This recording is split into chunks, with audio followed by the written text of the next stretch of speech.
हम लोगों ने दिल्ली सल्तनत को पढ़ा। उसके अंतर्गत 5 राजवंश गुलाम वंश, खिलजी वंश, तुगलक, सैयद और लोदी वंश को हम ख़त्म कर चुके हैं।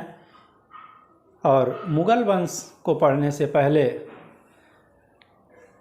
ये विजयनगर और बहमनी 2 साम्राज्य की स्थापना हुई थी और इसके अतिरिक्त कुछ क्षेत्रीय राजवंशों का उदय हुआ था। इसको हम लोग समझ लें और उसके बाद फिर हम मुग़ल वंश को स्टार्ट करते हैं। तो देखेंगे विजयनगर कहाँ पर है और विजयनगर साम्राज्य की उत्पत्ति कैसे हुई, इस सब के क्या कारण होते हैं। तो देखेंगे कि विजयनगर यहाँ पर ये पश्चिमी घाट पर्वतों से यहाँ कृष्णा नदी यहाँ पर देखिए निकल करके पूरब की ओर प्रवाहित होते हुए बंगाल की खाड़ी में गिरती है और उसी की सहायक नदी एक तुंगभद्रा नदी, महाबलेश्वर से कृष्णा नदी निकलती है, आपको ज्योग्राफी में पढ़ाया गया होगा। और ये तुंगभद्रा उसकी सहायक नदी होती है। तो विजयनगर और बहमनी ये दोनों साम्राज्यों का उदय होता है एमबीटी के समय में, मोहम्मद बिन तुगलक। हमने बताया था कि मोहम्मद बिन तुगलक की नीतियों के कारण बहुत सारे राज्य जो थे वो स्वतंत्र हो गए थे। और मोहम्मद बिन तुगलक ने जब अपनी राजधानी को ट्रांसफ़र किया था, दिल्ली से दौलताबाद ले आया था, तो दौलताबाद में महामारी फैल गई थी, बहुत सारे लोग बीमार पड़ने लगे थे और यहाँ तक कि सुल्तान भी बीमार पड़ गया था और लोगों ने हल्ला कर दिया। क्या हल्ला किया कि सुल्तान मर गया है। तो जिसके कारण बहुत से सारे राज्य जिन्होंने दिल्ली सल्तनत से अपने आप को आज़ाद करा लिया। तो ये विजयनगर और बहमनी साम्राज्य का उदय जो होता है ये मोहम्मद बिन तुगलक के समय में होता है। बहमनी जो था ये मुस्लिम राज्य था और विजयनगर हिंदू राज्य था। इसकी पृष्ठभूमि देखिए कैसे बनी। हरिहर और बुक्का नाम के 2 भाई थे। हरिहर और बुक्का नाम के 2 भाई थे। यहाँ पर विद्रोह फैला हुआ था, तो इस विद्रोह को दबाने के लिए मोहम्मद बिन तुगलक आता है और कंपली को जीत करके दिल्ली साम्राज्य में मिला देता है। और यहाँ से इन 2 अधिकारी थे, हरिहर और बुक्का, और दोनों ये भाई भी थे। तो इनको पकड़ करके दिल्ली ले जाता है। इन दोनों भाइयों को पकड़ करके कहाँ ले आया? दिल्ली ले आया। कौन? मोहम्मद बिन तुगलक। इन दोनों भाइयों को पकड़ करके दिल्ली लाया और दिल्ली में इनको युद्ध बंदी के रूप में बंदी बना लिया गया। अब मोहम्मद बिन तुगलक ने इनसे कहा कि अगर तुम इस्लाम धर्म ग्रहण करो तो हम तुम्हें छोड़ देंगे। तो ये लोग भी बहुत चालाक थे, हरिहर और बुक्का भी बहुत चालाक थे और सुल्तान को बहुत अच्छी तरीके से इन लोगों ने मूर्ख बनाया। इन्होंने कहा कि ठीक है, हम इस्लाम धर्म को स्वीकार कर रहे हैं। तो जब इन्होंने, हरिहर और बुक्का ने इस्लाम धर्म को स्वीकार कर लिया तो मोहम्मद बिन तुगलक ने इनको क्या कर दिया? छोड़ दिया। और यहाँ दक्षिण में फिर विद्रोह होने लगे। उस विद्रोह को दबाने के लिए हरिहर एवं बुक्का को दक्षिण में भेजा। देखिए मोहम्मद बिन तुगलक है ये, इसको पगला शासक इतिहास में कहा गया। और इसकी सारी की सारी योजनाएं विफल जब हुई हैं, ये योजना भी कैसे सफल हो पाएगी? ये भी असफल ही होगी। क्या कहानी हुई कि दक्षिण से हरिहर एवं बुक्का नामक 2 भाइयों को पकड़ करके मोहम्मद बिन तुगलक ने दिल्ली लाया और दोनों लोगों को बंदी बना लिया। और इन दोनों ने इस्लाम धर्म को एक्सेप्ट किया। तो उन्होंने क्या किया? मोहम्मद बिन तुगलक ने इनको छोड़ दिया और दक्षिण में विद्रोह हो रहे थे, उस विद्रोह को दमन करने के लिए इन दोनों भाइयों को भेजा। तो वहाँ पर एक संत थे विद्यारण। ये क्या थे? ये संत थे। इन्होंने कहा कि हरिहर एवं बुक्का इधर आ, अब तो तुम चंगुल से मोहम्मद बिन तुगलक के छूट गए हो और उसके चंगुल में फंसने के नाते तुमने इस्लाम धर्म ग्रहण किया था। अब एक काम करो, अब तो तुम फिर जहाँ थे वहीं पर आ गए हो, अब डरो नहीं और तुम जो है पुनः हिंदू धर्म को एक्सेप्ट करके एक नए साम्राज्य की स्थापना करो। तो हरिहर एवं बुक्का को विद्यारण्य ने श्रृंगेरी के मठाधीश विद्यातीर्थ की अनुमति से, जो कि विद्यारण्य के गुरु थे, इनको हिंदू धर्म में पुनः दीक्षित किया। तो इन्हीं हरिहर एवं बुक्का ने 1336 ईस्वी में विजयनगर साम्राज्य की नींव डाली। तो ये सवाल पैदा हुआ कि विजयनगर साम्राज्य की जो नींव डाली जा रही है वो किसके नाम पर उस वंश का नाम रखा जाए, हरिहर के नाम पर रखा जाए कि बुक्का के नाम पर रखा जाए। तो इन दोनों ने ये तय किया कि इनके पिता का नाम था संगम, हरिहर एवं बुक्का के पिता का नाम संगम था, और उसी संगम के नाम पर इन्होंने एक नए वंश की स्थापना की जिसको संगम वंश कहा जाता है। और विजयनगर साम्राज्य के अंतर्गत ये 4 राजवंश शासन करते हैं, संगम वंश, सालू वंश, तुलु वंश और अरावीड वंश। जिस प्रकार से दिल्ली सल्तनत के अंतर्गत कुल 5 राजवंशों ने शासन किया था, गुलाम वंश, खिलजी वंश, तुगलक वंश, सैयद वंश और लोधी वंश, उसी प्रकार से इस विजयनगर साम्राज्य के अंतर्गत इन 4 राजवंशों ने शासन किया, संगम वंश, सालू वंश, तुलु वंश और अरावीड वंश। तो विजयनगर साम्राज्य के अंतर्गत इस संगम, सालू, तुलु और अरावीड वंश ने शासन किया। अब देखिए, संगम वंश का जो संस्थापक है वो हरिहर प्रथम या हरिहर इसको कहा जाता है, और ये संगम वंश का प्रथम शासक है हरिहर। इसने अपनी पहली इसकी जो राजधानी थी वह अनेगोंडी थी, अनेगोंडी को राजधानी बनाया था, लेकिन सुरक्षा की दृष्टिकोण से इसको बाद में इसने उचित नहीं समझा और इसने अपनी दूसरी राजधानी विजयनगर को इसने दूसरी राजधानी बनाया, जो वर्तमान में हम्पी है। हम्पी देखिएगा, यह कर्नाटक में है, कर्नाटक में आधुनिक ये कर्नाटक जो होता है वहाँ पर हम्पी है। और इसी के समय में बहमनी और विजयनगर के बीच संघर्ष का प्रारंभ होता है, जो लगभग 200 वर्षों तक चलता है। देखिएगा, बहमनी जो उत्तर यहाँ पर है, बहमनी कृष्णा नदी के उत्तर में, और ये विजयनगर ये वाला क्षेत्र है। तो विजयनगर और बहमनी के बीच में जो विवाद का मुख्य कारण था, वो मुख्य कारण था ये रायचूर का दोआब। कृष्णा और तुंगभद्रा नदियों के बीच का जो दोआब वाला भाग है, इसको कहा जाता है रायचूर, रायचूर का दोआब।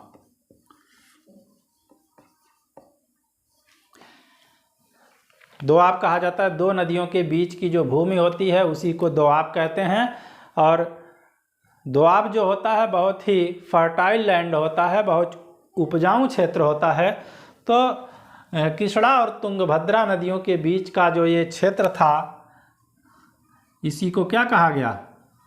इसी का नाम है रायचूर दोआब। और इसी रायचूर दोआब को लेकर के विजयनगर और बहमनी राज्यों में लड़ाइयाँ होती रही, तमाम युद्ध हुए, संघर्ष का कारण बना। और ये बहुत लंबा संघर्ष चला, 1-2 वर्षों तक नहीं बल्कि लगभग 200 वर्षों तक दोनों के बीच में संघर्ष चला। बहमनी राज्य का संस्थापक अलाउद्दीन बहमन शाह था। उसने क्या किया था कि रायचूर का किला यहाँ पर था, तो रायचूर के किले को जीत करके वह उस पर अधिकार कर लिया था। ठीक है, इसके बाद देखिए इसमें क्या क्वेश्चन है। विजयनगर, देखिए विजयनगर है कहाँ पर, किस नदी के किनारे है? विजयनगर यहाँ तुंगभद्रा नदी के किनारे है। विजयनगर देखिए एक स्थान है, जिस प्रकार से दिल्ली क्या है, दिल्ली एक जगह है, लेकिन दिल्ली सल्तनत यानी कि बहुत बड़ा था। दिल्ली सल्तनत पूरा उत्तर भारत दक्षिण में भी फैला था।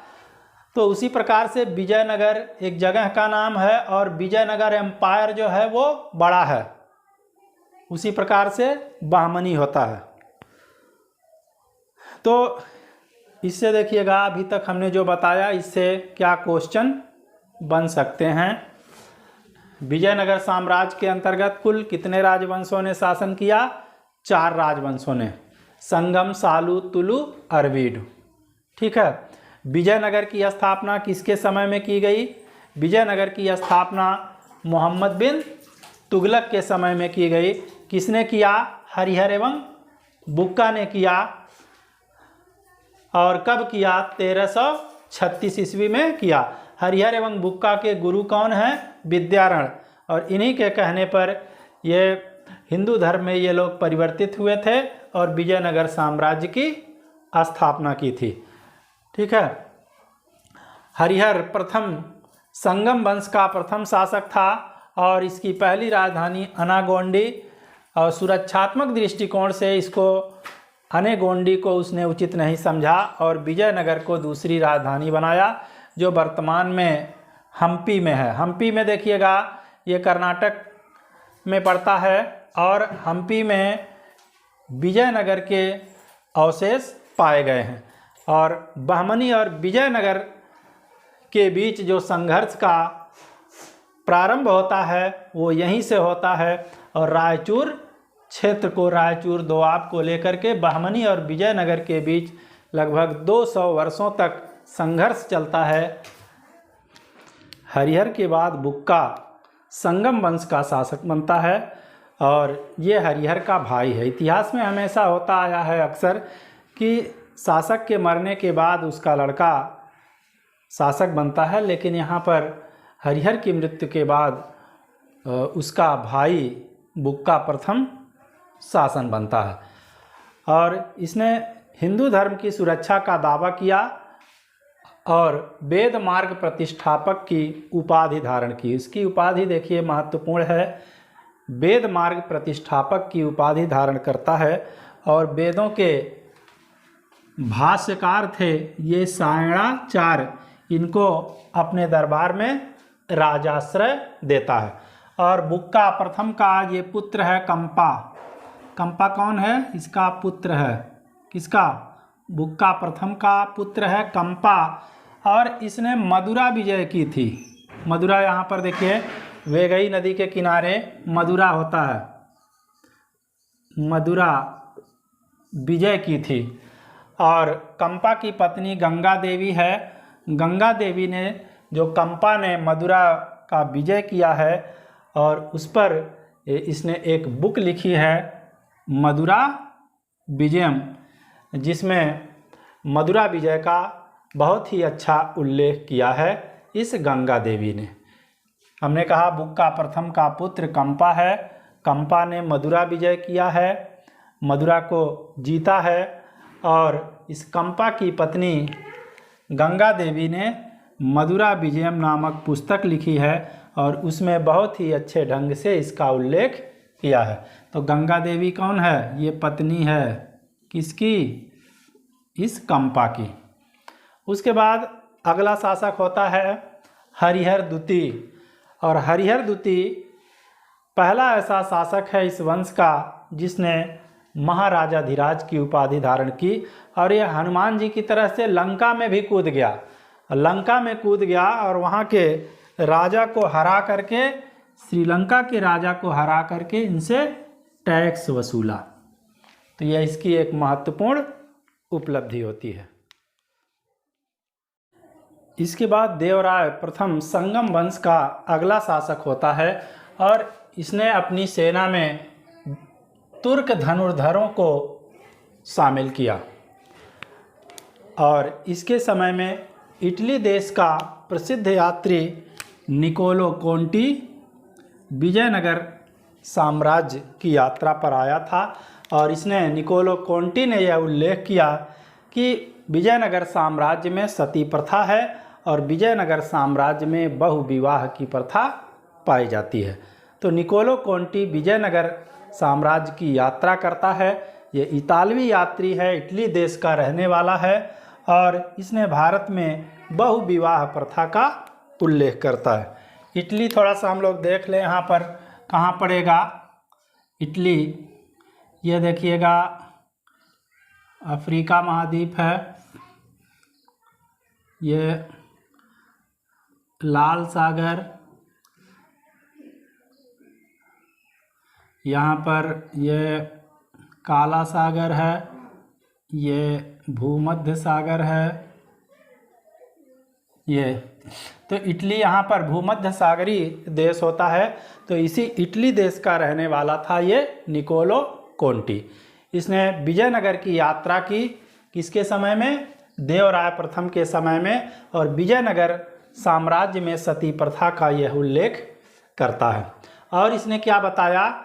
इसने बताया कि देवराय प्रथम ने, ये तुंगभद्रा नदी है, तुंगभद्रा नदी पर बांध का निर्माण करवाया था और यहाँ से नहरें निकाली गई थी जो विजयनगर साम्राज्य में सिंचाई सुविधाएं उपलब्ध कराती थी। सल्तनत काल में हमने बताया था कि सल्तनत का पहला ऐसा सुल्तान गयासुद्दीन तुगलक था जिसने भारत में पहली बार नहरों का निर्माण करवाया था, और भारत में नहरों के जाल फिरोज शाह तुगलक ने बिछवाए थे। लेकिन ये विजयनगर साम्राज्य का शासक है देवराय प्रथम, जो इस तुंगभद्रा नदी पर बांध बना करके यहाँ से नहरें निकलवा रहा है और विजयनगर साम्राज्य में सिंचाई सुविधाएं उपलब्ध करवा रहा है। सिंचाई सुविधा अगर अच्छी होगी तो निश्चित रूप से कृषि व्यवस्था अच्छी होगी। इसीलिए कहा जाता है इसके समय में कृषि की बहुत अधिक मात्रा में उन्नति हुई थी और किसान जो थे वो सब संपन्न थे। इटली देश का यात्री निकोलो कोंटी अपनी पत्नी के साथ आया हुआ था इस विजयनगर एम्पायर को देखने के लिए, घूमने यात्रा करने के लिए। तो उसने सोचा, ये नहर उसको दिखी, कहा कि नहर में स्नान भी कर लें। क्योंकि निकोलो कोंटी को तैरने नहीं आता था, स्नान करने गया तो उसमें वो डूबने लगा। उसकी पत्नी चिल्ला रही है, निकोलो निकोलो निकोलो। लोग सुन रहे हैं, पूछे किसको निकोलो? तो कह रही है Conti Conti, Niccolo Conti Niccolo Conti. तो इस तरह से ये निकोलो कोंटी है जो देवराय प्रथम के समय में विजयनगर की यात्रा पर आया था। यह इटली देश का रहने वाला था और इसने विजयनगर साम्राज्य में सती प्रथा का उल्लेख किया है, और इसी ने ही बताया है कि देवराय प्रथम ने तुंगभद्रा नदी पर बांध बनाया था और उन बांध से नहरें निकाली गई थी और इन नहरों के द्वारा सिंचाई सुविधा पूरे विजयनगर साम्राज्य में उपलब्ध कराई जाती थी। इसके बाद देखिए अगला महत्वपूर्ण शासक इटली। देखिए यहाँ पर है, ये इटली है, यही इटली देश का रहने वाला था निकोलो कोंटी, और ये इटली भूमध्य सागरी देश है, भूमध्य सागर में ये स्थित होता है। ये अफ्रीका के उत्तर में यहाँ पर ये भूमध्य सागर है, तो इटली भूमध्य सागर में है। इसके बाद अगला शासक होता है देवराय द्वितीय। देवराय द्वितीय जो है यह संगम वंश का महानतम शासक है और इसने गजबेटकर की उपाधि धारण की। गजबेटकर का अर्थ होता है हाथियों को मारने वाला। पहले राजा महाराजा लोग क्या करते थे? हाथियों का शिकार करते थे, कोई शेर का शिकार करता था, कोई हिरन के शिकार करने का शौकीन था। तो पहले इस तरह से शिकारी हुआ करते थे राजा महाराजा, बड़ा इंटरेस्ट लिया करते थे शिकार में। लेकिन प्रेजेंट टाइम में हाथियों के, शेर के, चीते पर, इन सब के शिकार करने पर, उन्हें मारने पर प्रतिबंध लगाया गया है पर्यावरणीय दृष्टिकोण से। वन्य एवं वन्य जीवों के सुरक्षा की बात कही गई है, लेकिन उस समय ऐसा नहीं था। तो हाथियों को मारने वाला या हाथियों का शिकार करने वाला गजबेटकर की उपाधि धारण की, और इम्मादी देवराय ये भी उपाधि धारण किया, देवराय द्वितीय। और ये क्या करता था? सिंहासन इसका जो था, सिंहासन के बगल में मुस्लिम धर्म का जो पवित्र ग्रंथ है कुरान शरीफ, उसकी प्रतियां ये रखता था।